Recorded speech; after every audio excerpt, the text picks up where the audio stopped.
Good morning students. Class 11th में second part है units and measurements का। आज हम लोग देखेंगे dimensions of a physical quantity. किसी फिजिकल क्वांटिटी के डायमेंशंस क्या होते हैं, तो सबसे पहले हम लोग समझते हैं dimensions. The dimensions of a physical quantity are the powers are exponents to which the fundamental quantities must be raised to represented that quantity completely। किसी भी फंडामेंटल क्वांटिटी को, यानी जो भी फंडामेंटल क्वांटिटीज होती हैं उन क्वांटिटी के फॉर्म में जब हम किसी डिराइव्ड क्वांटिटी को नोट करते हैं, यानी कि हम डिराइव्ड क्वांटिटी को फंडामेंटल क्वांटिटी के पावर्स के फॉर्म में लिखते हैं। ध्यान दीजिएगा, जब कभी किसी डिराइव्ड क्वांटिटी को हम फंडामेंटल क्वांटिटी के पावर्स के फॉर्म में रिप्रेजेंट करते हैं तो वही उस डिराइव्ड क्वांटिटी का डायमेंशंस कहलाता है। सबसे पहले हम देखते हैं डायमेंशंस की डिफिनेशन। तो डायमेंशन की डिफिनेशन है, तो हम डायमेंशंस की डिफिनेशन देखते हैं। The dimensions of a physical quantity are the powers are exponents to which the fundamental quantities must be raise to represent that quantity completely. किसी क्वांटिटी को कंप्लीटली रिप्रेजेंट करने के लिए जब हम उसको फंडामेंटल क्वांटिटीज के पावर्स के फॉर्म में रिप्रेजेंट करते हैं तो वही हमारा डायमेंशंस कहलाता है। फॉर एग्जांपल, अगर हम आपको कुछ बताना चाहें किसी भी फंडामेंटल क्वांटिटी के बारे में तो यहाँ समझेंगे हम। फॉर एग्जांपल हम ले रहे हैं डेंसिटी।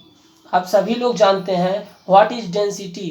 तो डेंसिटी इज इक्वल टू होता है mass upon volume. Density is equal to होता है मास अपान वॉल्यूम। अब डेंसिटी की वैल्यू होती है मास अपान वॉल्यूम। आप सभी को पता है मास अपान वॉल्यूम को अगर हम रिप्रेजेंट करें तो वॉल्यूम आप जानते हैं length into breadth into height. तो वॉल्यूम की जगह हम यहाँ लिख देंगे, ये हो जाएगा आपका density is equal to mass upon length into breadth into height. ये आपका हो गया डेंसिटी। तो डेंसिटी को हमने इसको रिप्रेजेंट कर दिया। अब अगर हम इसका डायमेंशन लिखना चाहेंगे तो किस तरीके से लिखेंगे? Show dimensions of density. हम यहाँ लिखेंगे डायमेंशंस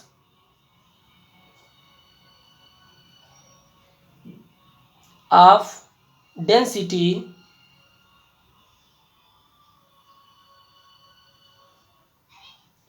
इज इक्वल टू। अब किस तरीके से इसको हम रिप्रेजेंट करते हैं, ध्यान से आप समझेंगे। जो मास है, मास का रिप्रेजेंटेशन होता है यम, और इसको हम स्क्वायर ब्रैकेट में लिखते हैं। जितनी भी, जब भी किसी भी फंडामेंटल क्वांटिटी किसी भी क्वांटिटी का फिजिकल क्वांटिटी का अगर हम डायमेंशन नोट करेंगे तो हम बड़े ब्रैकेट में लिखते हैं। तो मास का रिप्रेजेंटेशन आपका हो जाएगा यम, और लम ये लेंथ है, लेंथ को रिप्रेजेंट करेंगे यल से। आप जानते हैं ब्रीथ भी आपका लेंथ ही इक्वलेंट होता है, तो ये भी ब्रीथ भी आपका यल डिनोट किया जाएगा, एंड हाइट भी यल ही डिनोट किया जाएगा। सबसे पहले आप जान लीजिए लेंथ ब्रीथ हाइट तीनों के का मेजरमेंट हम मीटर में करते हैं, तो तीनों को हम यल से रिप्रेजेंट करेंगे। इज इक्वल टू आपका हो जाएगा, ये हो जाएगा ML3। देखिए L3 इसको नहीं पढ़ेंगे, पहले रीड करने का इसका मतलब समझ लीजिएगा। इसको हम पढ़ेंगे ML3। ठीक है, किसी को बताना होगा, कोई भी आपसे पूछेगा डायमेंशंस ऑफ डेंसिटी क्या है, तो आप इस तरीके से निकाल लेंगे ML3। तो इसी तरीके से हम कुछ और भी डायमेंशंस आपको निकाल के बता रहे हैं। फॉर एग्जांपल, अगर हमें निकालना है स्पीड की तो हम यहाँ किस तरीके से निकालेंगे। एग्जांपल आपका ये फर्स्ट था। सेकेंड, एक और एग्जांपल हम देख लेते हैं। सेकेंड है आपका speed. We know that speed is equal to is equal to आपका होता है डिस्टेंस अपॉन टाइम। क्लियर है? डिस्टेंस अपॉन टाइम, तो डिस्टेंस भी आपका फंडामेंटल क्वांटिटी है जिसको आप लेंथ मेजर कर सकते हैं, और टाइम ये भी आपका एक फंडामेंटल क्वांटिटी है, फिजिकल क्वांटिटी जो कि फंडामेंटल है। तो अब फिजिकल क्वांटिटी जो फंडामेंटल क्वांटिटी होती है उन्हीं के फॉर्म में हमारा रिप्रेजेंट हो जाएगा, तो हम इसको यहीं पर ब्रेक कर देंगे। तो स्पीड इज इक्वल टू होता है आपका डिस्टेंस अपॉन टाइम। तो स्पीड का डायमेंशन अगर हमें लिखना होगा तो हम यहाँ लिखेंगे dimensions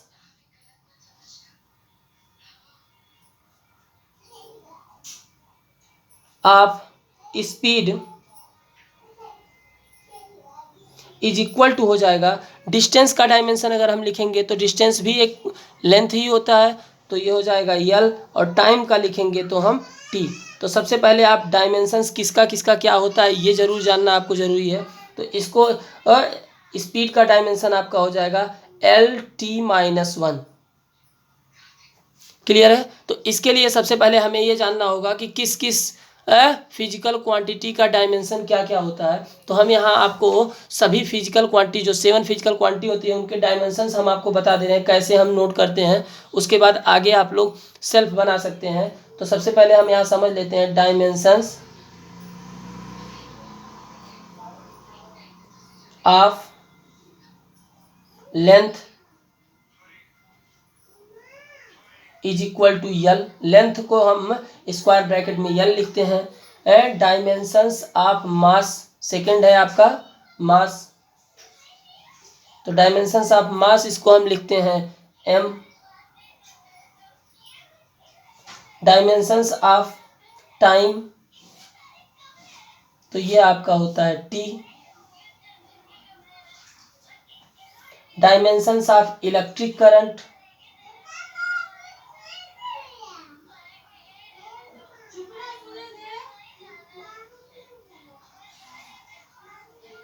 electric current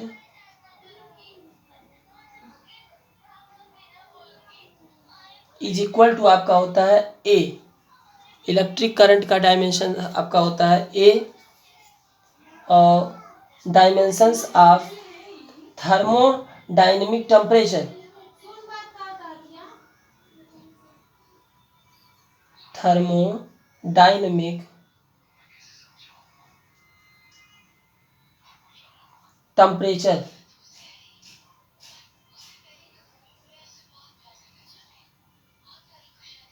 is equal to होता है के।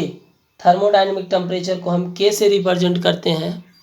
एंड आपका है luminous intensity, luminous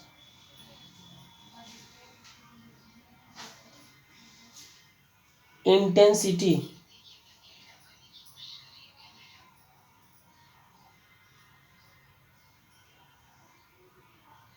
is equal to, इसको स्मॉल लेटर में लिखते हैं C D.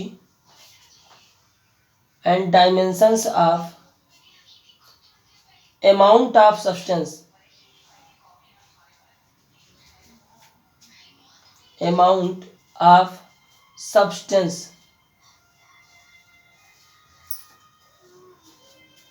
Is equal to आपका होता है मोल। क्लियर है? तो इस तरीके से हम सभी डायमेंशंस को एक बार समझ लेंगे, और कोई भी फिजिकल क्वांटिटी होगी तो उसकी डायमेंशंस हमको बनानी होगी। हम जो फिजिकल क्वांटिटी हम पढ़ चुके हैं उनका भी, जो आगे पढ़ेंगे उनका भी डायमेंशंस फार्मूला। तो अब हम समझेंगे dimensions formula and dimensional equation. अब हम लोग देखते हैं dimensional formula and dimensional equation. तो डायमेंशनल फार्मूला क्या होता है? द एक्सप्रेशन, सबसे पहले इसको हम समझ लेते हैं कि क्या है ये। तो जो अभी आपने पढ़ा है फार्मूला m/L/T/-1 स्पीड का होता है, तो इस तरीके से यही फार्मूला होता है, बट इसको हम कैसे रिप्रेजेंट करते हैं तो सबसे पहले हम समझ लेते हैं। The expression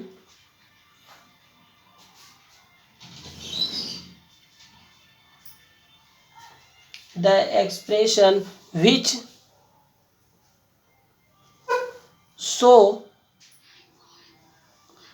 shows how and which how and which of the fundamental quantities, how and which of the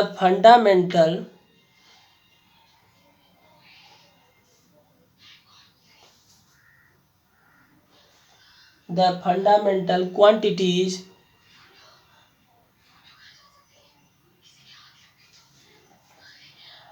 represent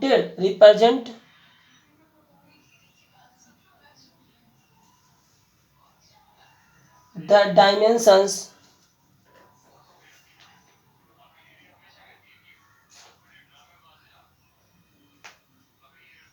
of a physical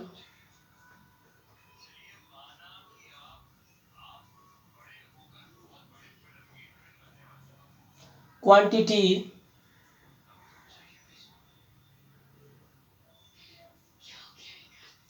is called the dimensional formula.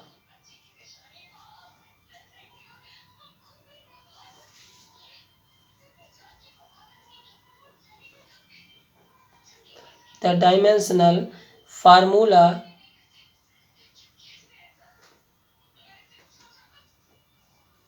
of the given physical quantity, of the given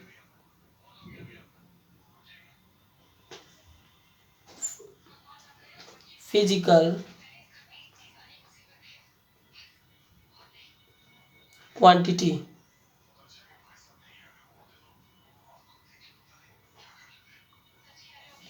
clear है?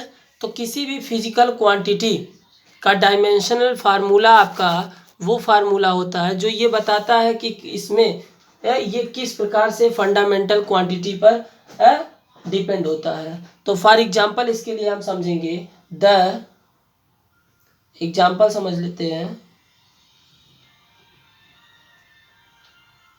The dimensional equation या the dimensional formula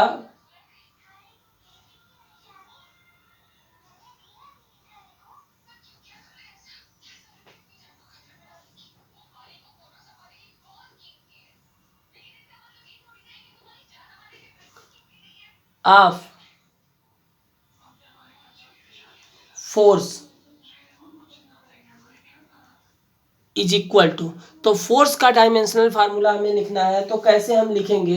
तो देखिए force सबसे पहले हम यहाँ पर रफली समझ लेते हैं. Force is equal to F is equal to होता है यम इंटू ए. ए मीन्स होता है एक्सिलरेशन. तो M into A is equal to आपका क्या होता है? एक्सिलरेशन जो होता है यानी कि स्पीड अपॉन टाइम.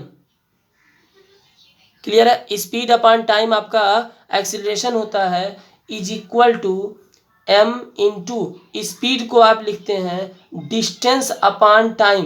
तो डिस्टेंस अपॉन टाइम तो यहाँ पर टाइम पर पावर 2 हो जाएगा यानी कि इसको हम लिखेंगे एम इंटू डी मतलब mass into distance into T पर आपका -2 पावर हो जाएगा. यानी कि देखिए अगर हम फोर्स को रिप्रेजेंट करते हैं तो किस तरीके से हमने ब्रेक किया. फोर्स आप लोगों ने न्यूटन्स के सेकेंड लॉ से देखा होगा. Force is equal to M into A, mass into acceleration. अब इंटू एक्सीलरेशन को हम ब्रेक करेंगे तो स्पीड अपॉन टाइम. ठीक है? किसी 1 सेकेंड में जितनी स्पीड बढ़ती है या इंक्रीज होती है उसी को हम एक्सीलरेशन कहते हैं. तो acceleration is equal to speed upon time और स्पीड को हम लिखते हैं डिस्टेंस अपॉन टाइम. तो टाइम इंटू टाइम ये हो गया टाइम पर पावर 2 ऊपर जाके -2 हो जाएगा यानी mass into distance into time पर पावर -2. तो इसका फार्मूला आपका हो जाएगा एम एल. देखिए मास को हम एम से रिप्रेजेंट करते हैं. ये डिस्टेंस है यानी कि लेंथ में आएगा एल हो जाएगा आपका. ये टी यानी कि टाइम है ये टी पर -2 यानी इसको पढ़ेंगे the dimension of formula of force is M L T पर -2 ml t -2. तो ये हो जाएगा आपका डायमेंशन फार्मूला ऑफ फोर्स। इसी तरीके से डायमेंशन फार्मूला ऑफ एरिया, तो बहुत इजी है फार्मूले हैं, और आगे चल करके आपके इसके लेंदी फार्मूले भी आपको मिलेंगे। तो कुछ फार्मूले अब हम यहाँ पर समझ लेते हैं और उसको आप घर पर रिवाइज करेंगे। तो सेकंड है आपका, एक और आप देख लेते हैं, द डायमेंशन फार्मूला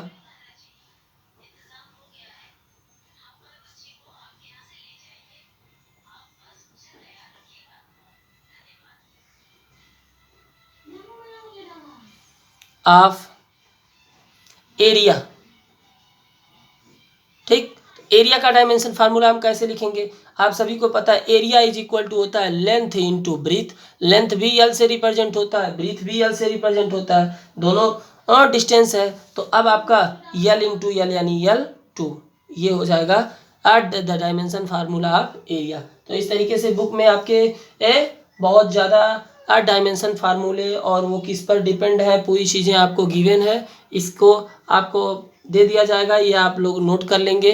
ठीक है, और डायमेंशन फार्मूला सेल्फ बनाने की कोशिश करेंगे, जो नहीं समझ में आएगा उसको पूछ लेंगे। Okay, bye.